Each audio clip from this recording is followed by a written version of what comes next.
दिव्यांगम YouTube channel से मैं विष्णुकांत मिश्रा अपने सभी दर्शकों का अभिनंदन करता हूं, नमस्कार करता हूं। मित्रों, आज फिर एक नए संदर्भ पे और एक नए विचार विमर्श पे हम आज आपसे मुखातिब हैं। मित्रों, आपको याद है और आप जान रहे हैं, देख रहे हैं कि हमारे प्रधानमंत्री जी जापान गए थे और जापान से आज चीन पहुंच गए। और चीन में भी जो कुछ बहुत बड़ा भव्य आयोजन है एससीओ का, और जापान में जो यात्रा हुई है, जापान में जो बड़ी ही फलदायी और बड़ा ही मतलब ये सकारात्मक माहौल में बड़े ही अच्छे दृष्टिकोण से हुई है। अब जो परिवेश चल रहा है, जैसे कि हम इधर लगातार ट्रंप के विषय में बता रहे हैं, अमेरिका राष्ट्र बहुत अच्छा है, लोकतांत्रिक देश है। भारत पुराना लोकतांत्रिक देश है और अमेरिका और भारत के लोकतांत्रिक, दोनों लोकतांत्रिक देशों में अच्छे संबंध इधर 10-12 साल से बहुत अच्छे चल रहे हैं। यद्यपि हमेशा अमेरिका भारत के खिलाफ ही रहा है। जब कभी कोई ज़रूरत पड़ी, संकट काल का जब अवसर आया, तब उसने पाकिस्तान का ही साथ दिया है।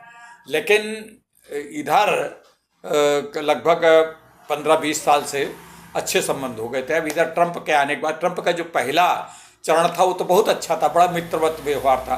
अभी वो मोदी जी को Modi my friend, the best friend, ये सब कहते हैं, लेकिन ये फ्रेंड कहना उनका, जैसा कि मैं कह चुका हूँ, उनका फ्रेंड कहना ही एक गाली ऐसा लगता है। खैर, इस बात पे तो मैं नहीं कहूँगा। आप इधर देखिए, आपको कुछ बातें बता रहा हूँ। बड़ा निराशा का भाव लाने की ज़रूरत नहीं है। हालांकि हमारे यहाँ के मीडिया सेल, कुछ जो टीवी चैनल्स हैं, कुछ न्यूज़ चैनल्स हैं, कुछ मीडिया के जो अखबार हैं, बड़ा कह रहे हैं, बड़ा मतलब क्या हो गया भैया, कोई कुछ नहीं, टैरिफ लग गया, लग जाने तो लग गया, 50% हो गया, 75% लग गया। क्योंकि ट्रंप का भरोसा है, कोई ट्रंप वो तार्किक बात तो करता नहीं। जैसा कि मैं कह चुका हूँ, उसका ऊपर का माला करीब करीब वो है। अब वो उसके अंदर एक बड़ा मतलब अहंकार है कि वो मैं विश्व का राजा हूँ, विश्व का बादशाह हूँ, सम्राट हूँ विश्व का। ऐसा नहीं चलता। अब हर देश अपने को, कोई व्यक्ति, अब वो उपनिवेशवाद और ये सब चीज़ें खत्म हो चुकी है। अभी अमेरिका का भारत के प्रति ही दृष्टिकोण नहीं है। उसने भारत के ऊपर टैरिफ लगाया 50%, 50 ब्राज़ील के ऊपर 50% लगाया, 45-46% वियतनाम के ऊपर लगाया, और चीन के ऊपर बहुत बड़े लगाया था, 100 से ऊपर, 140 से। लेकिन चीन ने ऐसा कुछ बंदर घुड़की दी कि इनकी हवा खसक गई, कम कर लिया, अभी नहीं लगाया। लेकिन चीन के प्रति इनके बयान, जैसा कि कल हमने अपने वीडियो में कहा था, वो सब आते रहते हैं। खैर, ये सब इन संदर्भ में आज हम जापान यात्रा की, प्रधानमंत्री जी की जापान यात्रा की विवेचना कर रहे हैं। प्रधानमंत्री जी अभी जापान गए थे, तो जापान में उनका, आप अभी हमारे साथ अब कई स्नैप दे रहे हैं, फोटोग्राफ्स दे रहे हैं और बोलते चित्र दे रहे हैं। आप उनको देखें कि कोई वीडियो इसलिए नहीं डालते कि वीडियो डालने में कॉपीराइट और ये सब दुनिया का बहुत बवाल आ जाता है, तो इसलिए हम वीडियो नहीं डालते हैं। और चूँकि हमारे तो इतने संसाधन हैं नहीं कि मोदी जी की यात्रा का हम कवर करने के लिए अपने संवाददाताओं को भेजा था, ऐसा कुछ नहीं। बहरहाल, अभी वहाँ के जो ट्रेड निगोशिएटर हैं, मतलब व्यापारिक वार्ताकार हैं, उनका नाम है रियोसेई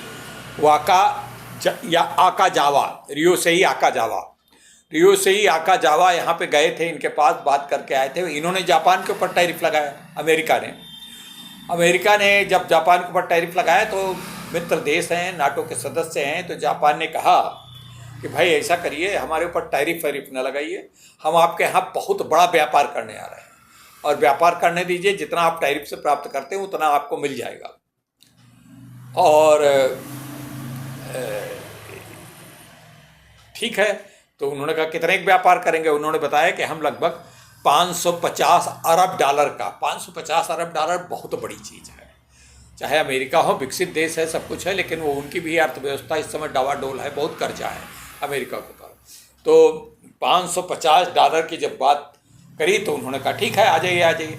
लेकिन ट्रंप है, तो फिर ट्रंप का तो दिमाग जानते हो, चला करता है हर समय उल्टा ही नेगेटिव सोचता है, और नेगेटिव सोचने को उसने कहा ठीक है 550 से डॉलर, लेकिन आप आ रहे हैं हमारे यहाँ।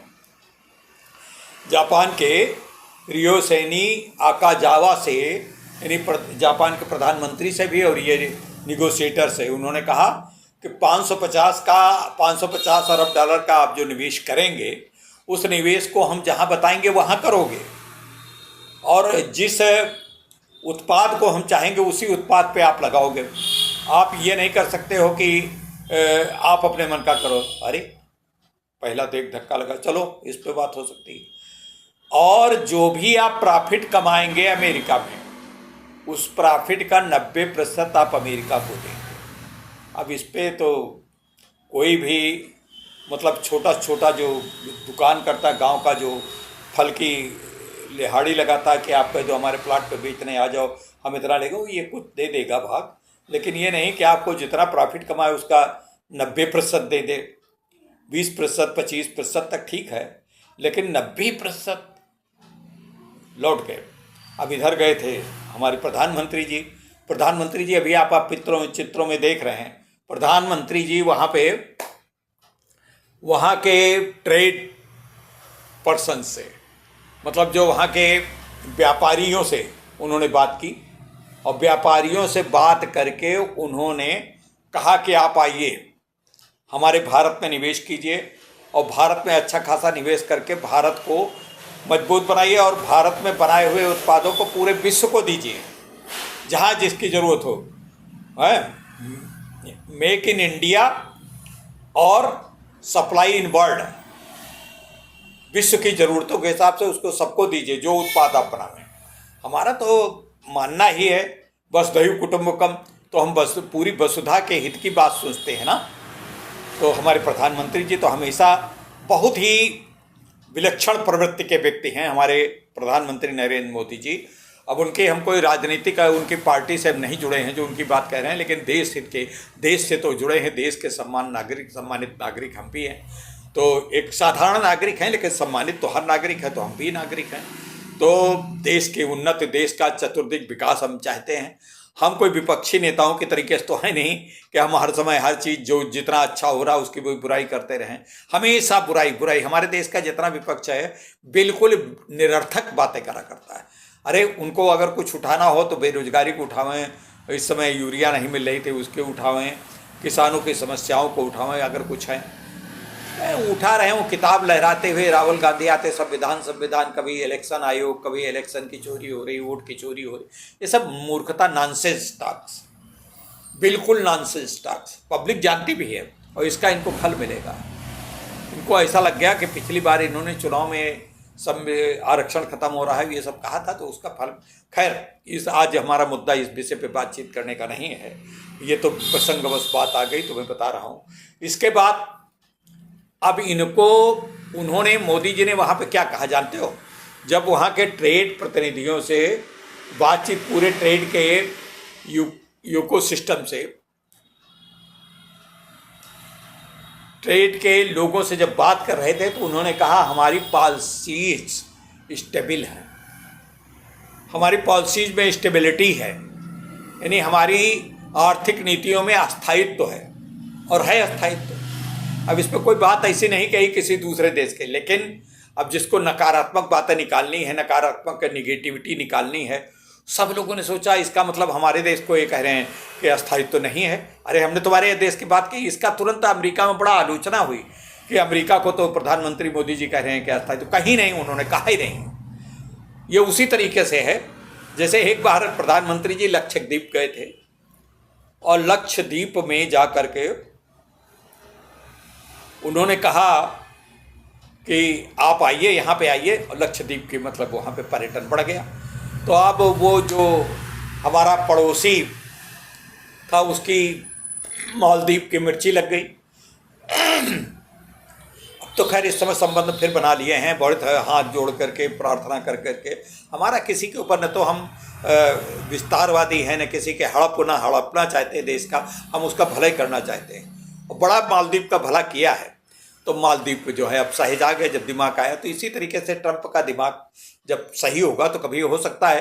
अब बातें तो इस प्रकार से आप देख रहे हैं, वहाँ के उपराष्ट्रपति ने ये तक कह दिया कि हम राष्ट्रपति बनने के लिए तैयार। यानी जब कोई चीज़ ऐसा है कि धुआं जब होता है तो कहीं न कहीं आग जरूर जलती है, बिना आग के धुआं नहीं हो सकता है।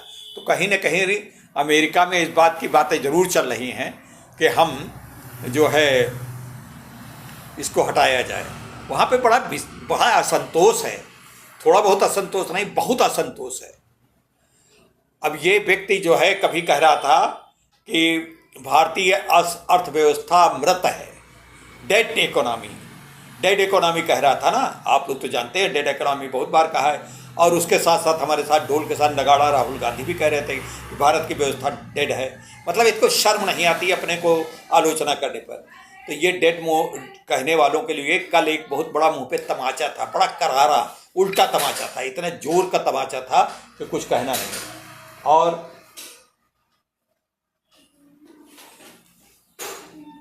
इस जोर के तमाचे पे,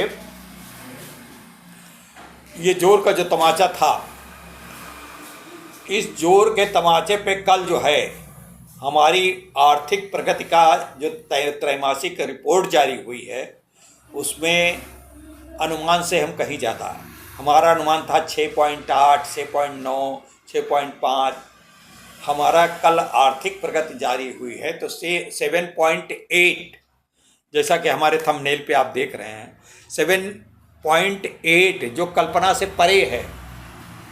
अभी अनुमान लगा रहे हैं बहुत कि इस बार जो है, अरे भाई भारत ठीक है, नुकसान हुआ है, टैरिफ वैरिफ लगा दिया, सब कुछ लगा दिया, लेकिन ये देख लेना 3-4 महीने में अश्विनी वैष्णव और हमारे कॉमर्स मंत्री ने भी कल कह दिया है कि इसका ज़्यादा से ज़्यादा 3-4 महीने का असर है, और 3-4 महीने में पहले से ज़्यादा हमारा एक्सपोर्ट होगा। जितना हम एक्सपोर्ट कुल करते थे वो हम 41 कंट्रीज से, 41 देशों से हम बातचीत कर रहे हैं, और 41 देशों से जो बातचीत हो रही है विविध क्षेत्रों में हो रही है। अब रशिया, रूस और जो आपके चाइना, रूस, चाइना और बहुत सारे देश, ईरान, चाइना, रूस, वियतनाम, पता नहीं कोरिया और उत्तर कोरिया, ये सब चीज़ें हमारे यहाँ से बहुत चीज़ें लेने के तैयार हैं। जो चीज़ें हम उनको अभी तक नहीं दे पाते, अब हम काटन वगैरह सब चीज़ें, काटन है, चमड़ा है, ये सब चीज़ें उनको बेचेंगे। और बेचने का मतलब अब थोड़ा तो 3-4 महीने तो, लेकिन हमारे यहाँ जिन व्यापारियों को, जिन प्रोड्यूसर्स का, जिन उत्पादकों का नुकसान हुआ है, उन्होंने सरकार से मिलकर के कह दिया है कि हम ये 3-4 महीने का, 5 महीने का, 6 महीने का जो कुछ है, और चाहे जितने दिन का हो, हमें नुकसान सह लेंगे, झुकना नहीं, कितना भी हो, कुछ भी हो, ट्रेड वार में झुकना नहीं। लेकिन एक बात आप देखे होंगे, जितना अमेरिका के जो ब्यूरोक्रेट्स हैं, जो इनके मंत्रिमंडल में शामिल हैं, और ऐसे जो डीप स्टेट के लोग इनके मंत्रिमंडल में भी हैं, उन लोगों ने तरह तरह की बातें बनाना शुरू किया, सब कुछ किया। हालांकि हमारे भारत के फेवर में भी बहुत बातें हुई, टैरिफ के, हमारे भारत के फेवर में नहीं, लेकिन टैरिफ के लेकर लगाए जाने पर वहाँ पर काफ़ी विरोध है, जन असंतोष है, क्योंकि वहाँ पर भी काफ़ी महंगाई है। लेकिन भारत जो है अभी तक इनके किसी भी बात का अमर्यादित उत्तर नहीं दिया। हमने सभी बातों का बड़ा मर्यादित और बड़ा पुष्ट और बड़ा संतुलित जवाब दिया है। हमने कभी भी किसी भी बात का कहीं पर भी हमारे अमर्यादित आचरण न तो किसी हमारे राजनेता ने, न किसी हमारे ब्यूरोक्रेट्स ने, किसी भी विदेश मंत्रालय के जो प्रवक्ता हैं उन्होंने भी कभी, विदेश मंत्रालय, वित्त मंत्रालय, कॉमर्स मंत्रालय, इनके वाणिज्य मंत्रालय, इनके प्रवक्ताओं ने कभी ऐसी कोई बात नहीं कही जो उनकी मर्यादा के प्रतिकूल हो। ट्रंप का तो नाम ही हमने नहीं लिया, हमारे प्रधानमंत्री जी ने तो ट्रंप का कहीं नाम ही नहीं लिया। अब एक बात जो निकली, जो अगर सच है कि 4 बार इन्होंने टेलीफोन किया, अरे इनसे टेलीफोन पे कौन बात करे, इनसे टेलीफोन बात करो, कुछ हो कह देंगे, कुछ बात करने के बाद तुरंत टेलीफोन रखेंगे, तुरंत कह देंगे कि अरे वो ये है, मोदी जी किसानों के हित को न्यौछावर करने के लिए तैयार हो गया, अब हमारे एग्रीकल्चरल उत्पाद वहाँ जाएगा, मोदी जी से बात हो चुकी, मोदी जी ने कहा कि हम किसानों की कोई परवाह नहीं करेंगे, अब आ जाएगा। इस तरीके के भाषण, इस तरीके का वक्तव्य दे सकता है। अब भारत में हम खंडन करते घूमे, नहीं ऐसी बात नहीं हुई। ये तो अभी ऑपरेशन सिंदूर का 42-43 बार उड़ा चुका है कि हमने समझौता किया, हमने समझौता किया। अभी पाकिस्तान के उप प्रधानमंत्री ने इसका साफ साफ खंडन किया है कि हमारा और भारत का समझौता पाकिस्तान के निवेदन के ऊपर, पाकिस्तान की गुजारिश के ऊपर हम भारत ने युद्ध विराम किया था, ऑपरेशन सिंदूर। इस पर कोई हाथ नहीं। उसने कहा कि हमारी बस गलती इतनी पाकिस्तान की ज़रूर रही कि हमने इस बात को जब हमने जो वहाँ पे बातचीत की तो ये बात हमने अमेरिका को एक मित्र देश उनके होने के कारण हमने बता दिया। बस बताया 2-3 घंटे के अंदर, तो बस इसने कहा हमने समझौता करा दिया, प्रेस वक्तव्य जारी कर दिया। इससे हम खुद आश्चर्यचकित हो गए। अब मुनीर की बात तो अलग है। मुनीर वहाँ तो खूब कैसे पैसा लूट रहा है, खूब व्यक्तिगत रूप से उसको मालूम है कि रिटायरमेंट के बाद हमको अमेरिका में बसना है। हालांकि मुनीर को आसान नहीं है भाग पाना। इस समय वहाँ की जनता भी बड़ी सजग है, और जो अगर लड़ाई वड़ाई किया, अगर ये फिर अभी सुना है कि फिर आतंकवादी ये सब चीज़ करने के तैयार हैं। खैर आज इसका बात नहीं है, लेकिन कभी इस पर जब विचार करेंगे, इस पर व्यापक रूप से एक वीडियो बनाएंगे। तो मित्रों, एक बात आपसे प्रार्थना है, हमारी हाथ जोड़ करके प्रार्थना है कि आप ज़्यादा से ज़्यादा सब्सक्राइब करें और प्लीज़ इसको शेयर करें। हमारा ये नवोन्मुखी कार्यक्रम है, नए प्लेटफॉर्म पे हमें राजनीतिक और राजनीतिक समीक्षा के नए प्लेटफॉर्म पे आए हैं। दिव्यांगों के लिए बात करते हैं, सप्ताह में दिव्यांगों के लिए एक वीडियो हम देते हैं, उनके हित के लिए होता है, बड़ा सर्वांगीण विकास के लिए होता है। दिव्यांगों का हित हमारे लिए सर्वोपरि है। लेकिन अब हम दिव्यांगों को भी अपने देश से चिंता होनी चाहिए, देश के प्रति उनका रुझान होना चाहिए, देश की बातों के प्रति उनको सजगतापूर्वक जानना चाहिए। तो इसलिए हमारा ये वीडियो सभी के लिए है और देश के नागरिकों के लिए है। हमारा मुख्य उद्देश्य है राष्ट्र सर्वोपरि। तो मित्रों, आज का वीडियो यहीं तक। वंदे मातरम। नमस्कार।